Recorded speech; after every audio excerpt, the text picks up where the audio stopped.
প্রবাসীর স্ত্রীকে হত্যা, ঘরের মেঝেতে বালু চাপা।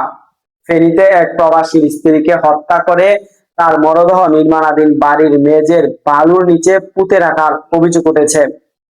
মঙ্গলবার 12 মে বিকেলে ফেনীর সদর উপজেলার সরসী ইউনিয়নের মোহাম্মদ আলী বাজারের এই ঘটনাটি ঘটে।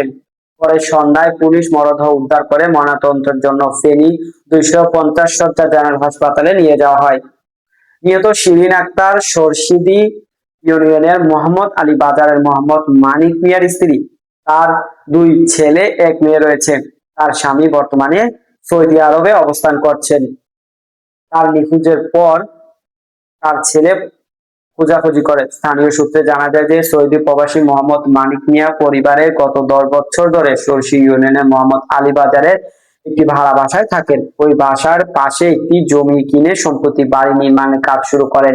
মঙ্গলবার বিকেলে শিরিন আক্তার কাজ দেখতে নির্মাণাধীন বাড়িতে গেলে দুর্বৃত্তরা তাকে হত্যা করে মেঝের বালুর নিচে মাটি চাপা দিয়ে গুমের চেষ্টা করেন।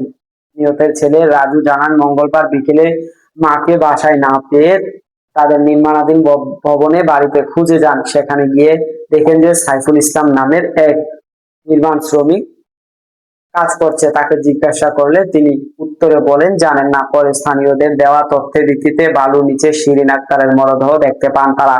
এ বিষয়ে ফেনী মডেল থানার ভারপ্রাপ্ত কর্মকর্তা মোহাম্মদ ফজল করিম বলেন যে খবর পেয়ে পুলিশ ঘটনাস্থলে থেকে মরদেহ উদ্ধার করেছে। এটি পরিকল্পিত হত্যাকাণ্ড বলে প্রাথমিকভাবে ধারণা করা হচ্ছে। ঘটনার সঙ্গে জড়িতদের শনাক্ত ও গ্রেফতার তদন্ত চলছে। দর্শক, সাবস্ক্রাইব করবেন, লাইক করবেন, শেয়ার করবেন, কমেন্ট করতে বলবেন।